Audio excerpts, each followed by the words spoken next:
All right, good morning, good evening, good afternoon, ladies and gentlemen, citizens of YouTube. This is Pastor Dow. Um, listen, please listen if you can. I understand and I comprehend very well that our ability to be able to hear is greatly impaired simply because of all the noise that we have going on, not only in our mind, but around us. There's so much communication, so many different exchanges and flows of information. History in life is very important.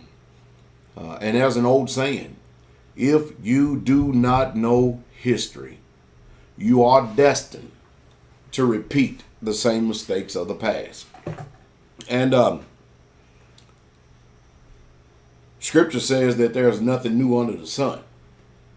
So if you want to be wise, you want to make wise choices, wise decisions, you have nothing more than to actually really truly open up your eyes, come to the reality, look and see what's really going on in front of us. What did history say about it, and what did history do? Many of you are clamoring for me to make videos about silver. And of course, you know I've greatly diminished making videos about constitutional money. My words get twisted, warped, and distorted. The mockers and the scorners, they all come out. That's fine. That's fine. Do whatever you want. But I do know one thing. History is on my side. And listen to me. Pastor Dollar, I am not a professional financial advisor. Did y'all hear that? I'm not. When I come on this channel right here and I give you information, I give you information based on what I do.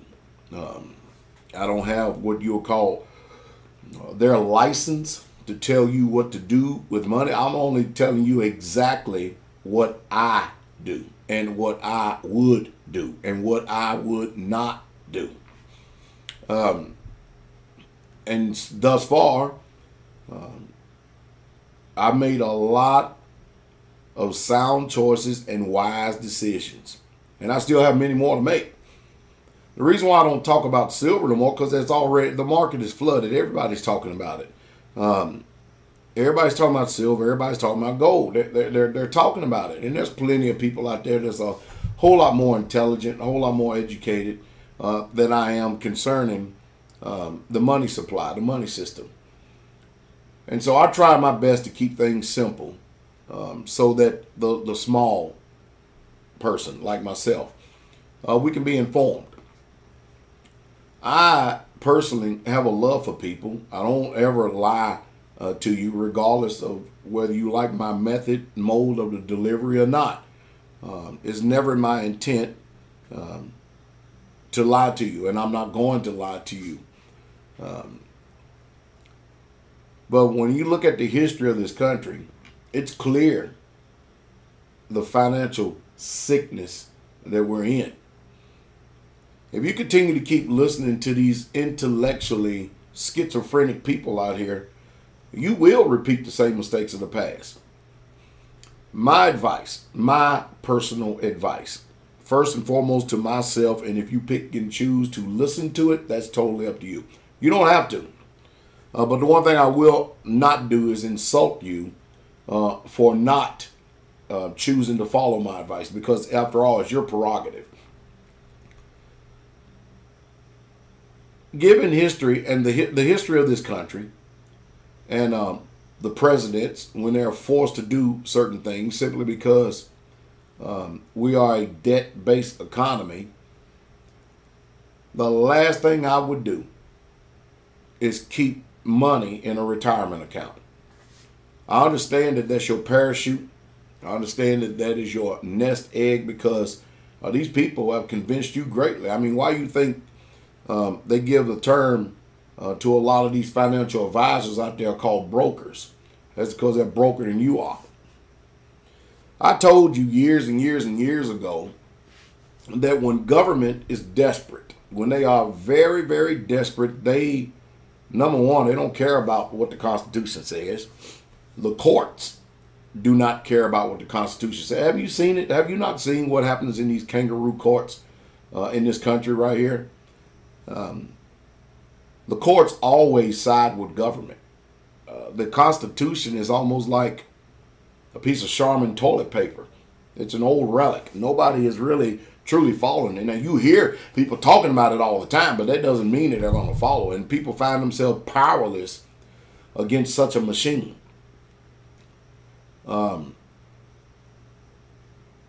Short history here. We had in this country, most of you are not familiar with it, we had paper given to us because they could not simply control the amount of debt that they were creating, the government. One form of paper that we had was Continentals. The second form of paper that we had, and this was during Lincoln's time, was greenbacks. And now the third and the final form of paper that we have is called dollars. And when you really truly look at the history of paper, it's always devalued because you cannot take something from nothing. And that's an oxymoron in itself when you think about something from nothing. And I know that many of you just simply don't understand money. You don't know what money is. You know what they have educated you to believe. You know what, or let me say, you know what they have conditioned you to believe. And you know what you know. That's what you know.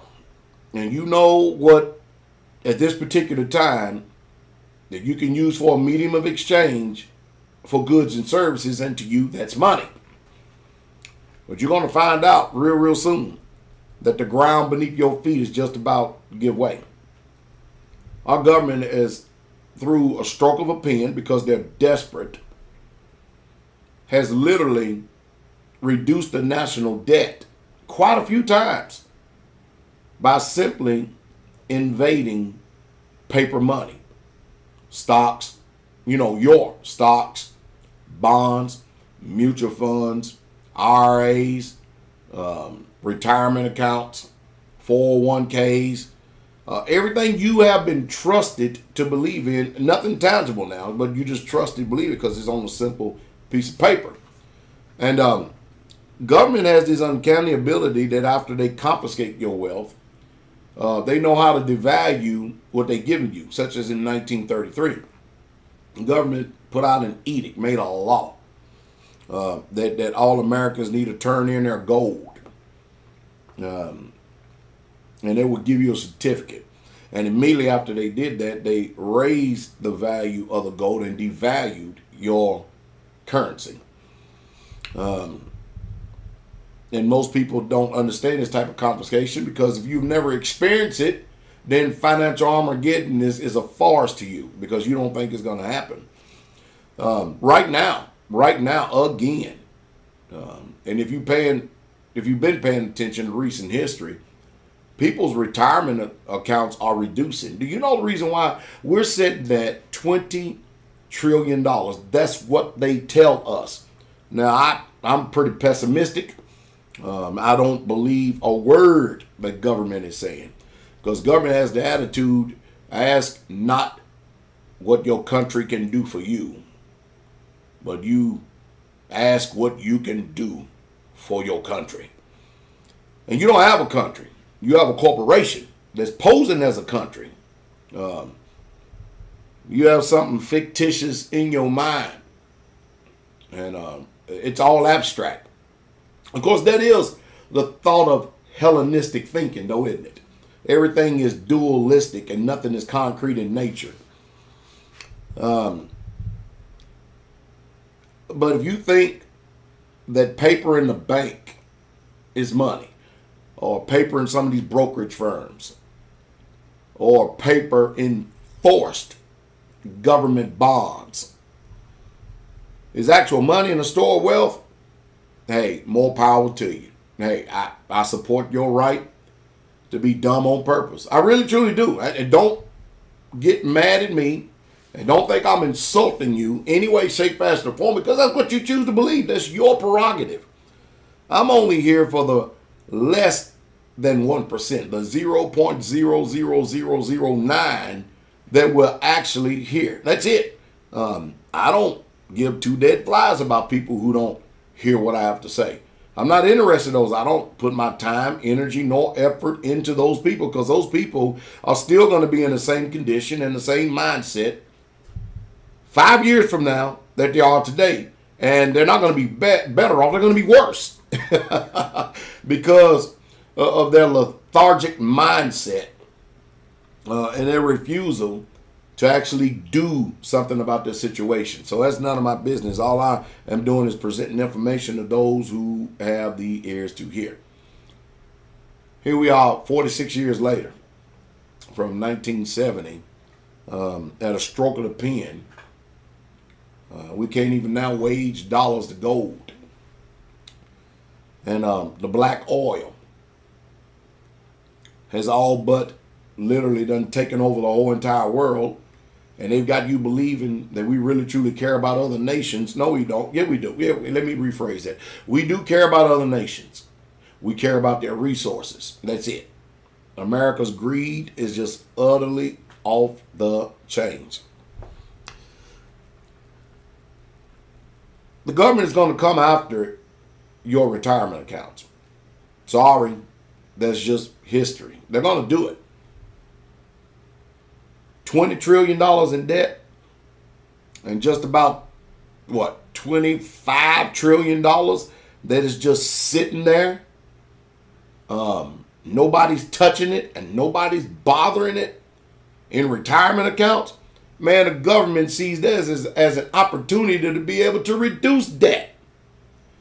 You don't believe me? Go type in, punch it in on Google and see how many articles come up about how retirement accounts have been devalued and retirement accounts are being decreased, and people are actually getting less of what they thought that they would get in their retirement and their pension funds right now, because it's the easiest way to go after. I mean, after all, when you put yourself in a position to where it's easy for the government to grab a hold of what you have, that's why they want you to put your money in banks, because they can control it. The whole idea is to get you to trust them. And you need to ask yourself a question. You know, once you answer this question right here, it should be able to chart your course going forward. And I understand making changes is a very fearful thing. Believe you me, I understand it. I comprehend it. But you need to ask yourself a question. Can you trust your government? Really? I mean, it's a simple question. Your answer is going to determine how you view life. It is. It's going to affect you whether you like it or not. And your choices and decisions, look over at those children you got. Look at them. I mean, take a real good long look at them. Your choices and your decisions are directly going to affect them. See, right now, they're children. They don't understand. They haven't had the truth presented to them. You have been reared in fairy tales. You have been reared in lies. I mean, after all, you believe in Santa Claus.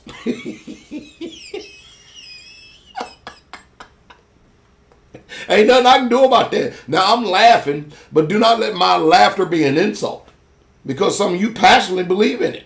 And even if you say you don't believe in it, in function, watch what you do. That's your belief. So you can distance yourself all you want in your mind from reality, but the truth is, you believe what you do, and you do what you believe. Bottom line, constitutional money is gold and silver, and I wouldn't store it in one place. I would spread it out, because if the government knows that you have money in a certain geographical location, they will implement martial law, because government enforces everything by guns. That's why they want your guns. Let me stay the course. Anyway, I'm gonna try to stay the course, trying to be sober here. It's not a laughing matter. There's nothing funny about it at all. How you've been manipulated and how you have trust in uncertain riches and believed in this system, thinking that they've got your best interest in mind. Look at these dismal interest rates. But I'm telling you right now, with about $25 trillion just sitting there in retirement accounts, if they confiscate and take every bit of it, guess what? They got the national debt paid off. Now, they're not going to talk about all these unfunded liabilities in Medicaid and Medicare and everything else. I mean, after all, Social Security should literally be a surplus right now. Should it not? Should not Social Security be a surplus? You know how many people today, and notice this, every government is trying to do whatever it can to push back the age in order for you to be able to collect Social Security. Or either they're giving you an incentive to go ahead and draw it out early, you know, where you can get some money in your pocket right now early. And they're not telling you how much you're missing out on if you waited till later. Truth is, most of you can't wait till later because you're so sick. You don't even know if you're going to be around or not. That's just a fact right there. You simply just do not know if you're going to be around or not because you haven't drank your own water and ate your own bread. And so how can the Lord bless you if you don't follow his principles? But I literally feel sorry for many. I really, truly do. If you listen to a wise man, you'll be wise. You're the one who's going to determine who that is. You listen to a fool, you're going to be a fool. If you listen to these false prophets, these prognosticators, these necromancers, and everybody else who think that they can divine the truth on their own and stuff under their own auspices with their pseudo mindsets and stuff deceiving you, and you follow talent and personalities as opposed to historical truth and those who are representing that truth, it's your prerogative. Go ahead and do what you want to do. Not my advice. Not my advice. I believe in educating people so they can make informed decisions. But I would tell you this. I would tell you this. That your retirement accounts, the government is salivating because they already got the answer. It's only a matter of time before they do it. They've done it at least 3 or 4 times in history. And who's to say they're not going to do it again? They're going to do it again. And you know what you're going to do? Nothing. So what I do is I try to make sure I keep anything I want to leave behind for the Israelites out of the control and out of the scope of government. I don't trust banks. Nope. I use banks as a tool. That's about it. As far as trusting them, no. You think about this. If they call martial law, if they lock this system down, one day you're going to go to the bank and think you're going to get your money. You ain't going to get it. Modern day history even proves that. When you look at the Greeks and all these other nations and stuff where they told them you cannot even draw no more than 60 euros a day. Would you call your money in their institution? Let me tell you something. If it's in their bank, it's not in your hand, it ain't your money. They give you the privilege and the right to be able to draw it out. Why do you think that in most checking accounts they want you to hold a bare minimum of $300 in there? Because they take all that money and it's going to compound. They put it all together and they're going to, even with these dismal interest rates and stuff, they are going to get an extraordinary return on your investment. They're going to benefit from it. And then they're going to give you some dismal interest rates, making you think that you've done a good job and stuff. And of course, how does the banks do it? If you don't keep $300 in there, then we have to charge you a service fee. Why you got to charge a service fee? It's a good way to extract more money. And yet still we play these games over and over again. Now, don't get me wrong. I know that we need, in this deceptive pseudo fiat currency, it's all built on lies, a way to operate. And I'm not jumping on anybody for that. But to be informed and be educated is exactly what it is. Hey, Social Security, we should have had what, a $300 or $400 trillion surplus in it, because after all, most people die before they even collect Social Security. Where does all that money go? If you've been working from the time or the age that you're 16 years old, being a W-2, a second-class wage earner, and you've been paying in Social Security all these years. And there are soldiers who go to war, they've been paying off of Social Security and they die. The military, they've been serving this country. Most of them died in late 50s, early 60s because of all the stuff they pump up in them. That's more surplus for the Social Security. And guess what? Your family, they don't get that. The government has been dipping in the kitty, and they've been using Social Security to fund a lot of these programs and pay a lot of his debt. You know, I was looking at a pie chart here not too long ago. I think I have it on the desktop right here, and I'm looking at it right here. I'm going to pull it up. And right now, it says the discretionary spending, 2015. All right. And we're going to go with $1.11 trillion. Look at this. It says that transportation is a $26.3 billion, 2%. Food and agriculture, $13.1 billion, 1%.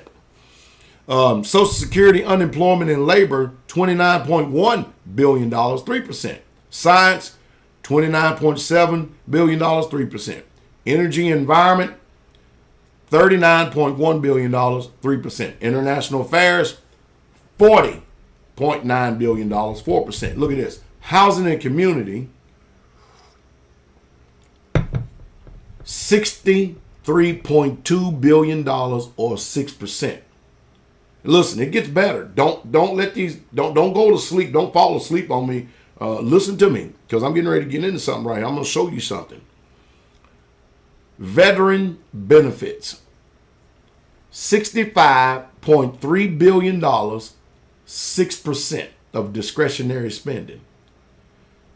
Notice the pie chart is increasing. Watch this now. Medicaid and health,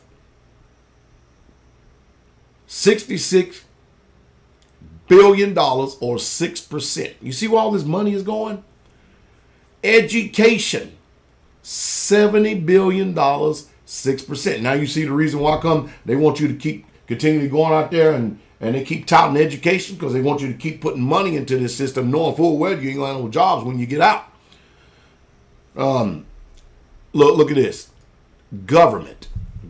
In order to run the government. Look at this. $72.9 billion at 6%. Do you know what our greatest discretionary spending is? Do you know what it is? Listen to this one. Man, are you ready? You holding on to your chairs? Are you ready for this? Ooh-wee. Uh-oh, here it comes. Military. $598.5 billion at a whopping 54%. Told you we're wrong. Got to keep the war machine going, because the war machine insures all the rest of it. oh man. Woo! Anyway, I done said enough. I don't want to take no more of your time. Mark Pastor Dow words again, all right? They're coming for any paper that you have. They come from your retirement accounts, your bank accounts, your Roth IRAs, your stocks, your bonds, your mutual funds, any way they can get it, they're coming for it. They'll leave you a little bit. They'll leave you some scraps now. They are benevolent. They will leave you some scraps. If you have a retirement account, they'll leave you some. They'll take about 40-50% of it and then leave you the rest of it and stuff, and tell you we're glad that you supported your country.